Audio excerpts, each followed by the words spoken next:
Imagina que pierdes las sensaciones espirituales por todo un día, sin música, sin emociones y sin ambiente. Aquí la pregunta sería, ¿quedarías sin Espíritu Santo? Personalmente yo creo que no, porque el Espíritu no es ni un clima ni una energía, es alguien que piensa y es alguien que decide. Por eso es que hoy quiero mostrarte con la Biblia por qué debemos decir el Espíritu Santo y no tratarlo como una cosa o como un objeto o como una energía. Y es por eso que en este video quiero responder a la primera y gran pregunta, la cual nos ayudará a entender bastante de lo que es la doctrina del Espíritu Santo.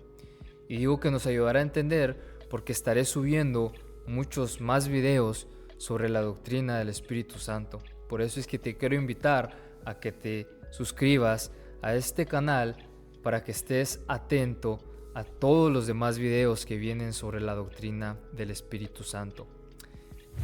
Y la primera y gran pregunta que nos ayudará a entender mucho de la doctrina y que es muy esencial es: ¿quién es el Espíritu Santo? Hoy estaremos hablando de su personalidad y estaremos viendo sus relaciones personales. Así que pasemos al primer punto. ¿Qué niega y qué afirma la Biblia sobre el Espíritu Santo? La fe cristiana confiesa al Espíritu como una persona divina, distinta del Padre y del Hijo, que es la tercera persona de la Trinidad. Pero a lo largo de la historia han surgido algunos desvíos en cuanto a la doctrina del Espíritu Santo. Por ejemplo, tenemos el modalismo, el cual promueve que tenemos un solo Dios, persona que se manifiesta en distintos modos. Se manifestó como Padre, se manifestó como Hijo y se manifiesta como Espíritu Santo. Pero esto niega distinciones personales reales de la Trinidad. Y también tenemos algunas sectas modernas, las cuales tratan al Espíritu Santo como una fuerza activa. Por ejemplo, tenemos a los testigos de Jehová, que ellos en su traducción Nuevo Mundo, cuando mencionan al Espíritu Santo, ellos evitan escribirlo con mayúsculas para darle menor importancia y no tratarlo como una persona, como aparece en nuestras Biblias cristianas, que cuando nosotros leemos Espíritu Santo aparece escrito con mayúsculas, como un nombre propio. Pero ahora, ¿qué es lo que afirmamos nosotros sobre el Espíritu Santo? Bien, cuando nosotros hablamos del Espíritu Santo, decimos que el Espíritu Santo es una persona en el sentido estricto de la palabra, porque tiene características racionales, tiene autoconciencia y se interrelaciona con otras personas. Cada una de las tres personas de la Trinidad posee tales características. Y también afirmamos que el Espíritu es persona, distinto del Padre y del Hijo. Y también lo presenta en relación personal con ambos, lo que conocemos como la Trinidad. Y también se relaciona con la Iglesia. Y en la Iglesia envía, enseña, guía y decide. Entonces podemos decir que el Espíritu Santo es persona con rasgos y acciones propias de un sujeto personal, lo cual nos lleva a nuestro segundo punto: evidencia bíblica de la personalidad. Primero, el concepto bíblico de espíritu. La palabra bíblica para espíritu puede referirse a aliento o a viento, como en Juan 3:8 o en 2 Tesalonicenses 2:8. También se refiere a actitudes como en Efesios 4:3 o en 2 de Timoteo 1:7. Pero la Biblia también llama espíritus a entidades como a Dios o a los ángeles, tanto buenos como caídos, o también al espíritu humano, al cual se le caracteriza como un ser personal. Pero cuando hablamos de la palabra espíritu que aparece en la Biblia, no necesariamente implica cosas impersonales, también en ciertas circunstancias implica seres personales. Segundo, también tenemos el Aios Paracletos, que traducido es como otro consolador.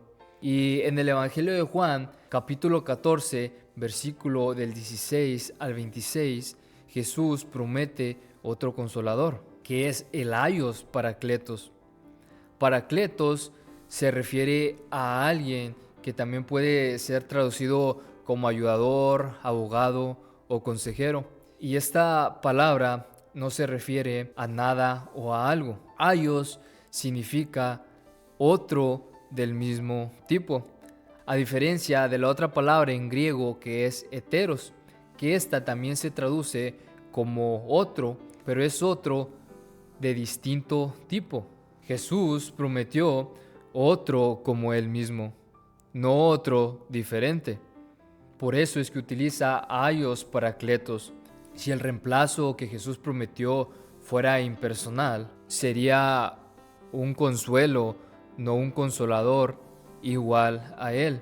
Y este sería inferior e incoherente con la presencia y la enseñanza que el Espíritu Santo traería. Y siguiendo con el siguiente punto, que es el número 3, que es las listas personales y las decisiones conjuntas. Podemos ver cómo el Espíritu aparece junto al Padre y al Hijo en Mateo 28, 19. También en Hechos 15, 28 dice, ha parecido bien al Espíritu Santo y a nosotros. Esto es un lenguaje de juicio y de decisión, los cuales son propios de una persona. Y número 4, algunas consideraciones gramaticales sobre el griego en el Nuevo Testamento. Aunque en griego espíritu es una palabra neutra, los escritores del Nuevo Testamento usaron pronombres masculinos cuando se referían a espíritu. No solamente escribían espíritu, sino escribían el espíritu, lo cual es una afirmación muy intencional de que Él es una persona divina y no una fuerza impersonal. Y podemos ver cómo la gramática se utiliza aquí para enseñar doctrina, subrayando que el Espíritu Santo posee mente, voluntad, toma decisiones y tiene personalidad. Con lo cual podemos pasar a nuestro tercer y último punto. Actividades personales del Espíritu. En muchas iglesias y movimientos hoy se habla del Espíritu como si fuese una fuerza, una sensación, o una brisa o una fuerza impersonal que simplemente te toca. Pero si esto fuera cierto, ¿por qué Jesús dice que el Espíritu enseñará, hablará y guiará? Esta confusión nos impide relacionarnos correctamente con Él, y lo peor es que distorsiona la verdad bíblica. Por eso es que a continuación te quiero mostrar cómo es que la Biblia revela al Espíritu Santo con una persona con mente, voluntad, emociones y misión. Primero, tenemos que el Espíritu Santo tiene intelecto y conocimiento.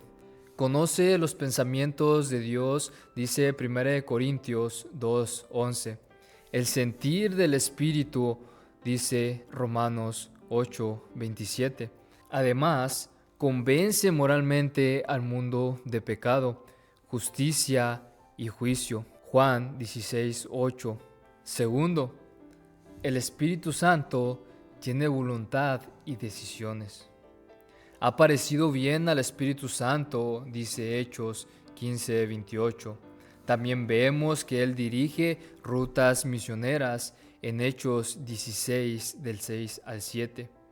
Distribuye dones según la voluntad de Él, dice 1 Corintios 12:11. Número 3. El Espíritu Santo participa en lenguaje y en revelación. No hablará por su propia cuenta, sino que hablará todo lo que le oiga. Dice Juan 16:13. Habla a Ezequiel en Ezequiel 2:2, en Ezequiel 3:4 y en Ezequiel 11:5. También habló a Felipe en Hechos 8:29. También habló a las iglesias de Antioquía en Hechos 13:2. Habló a Pablo también en 1 de Timoteo 4:1. Y también habló a las 7 iglesias de Apocalipsis en Apocalipsis capítulo 2 y capítulo 3. Y número 4. Participa en el magisterio y en el conocimiento. Diste tu buen espíritu para instruirlo, dice Nehemías 9:20. Jesús promete, os enseñará todas las cosas. Juan 14:26. Pablo habló palabras enseñadas por el Espíritu. 1 de Corintios 2:13. Y número 5.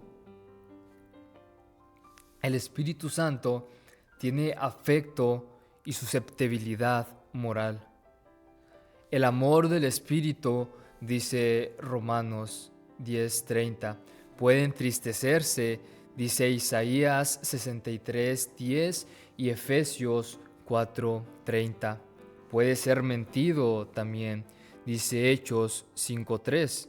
Puede ser tentado o probado, dice Hechos 5:9.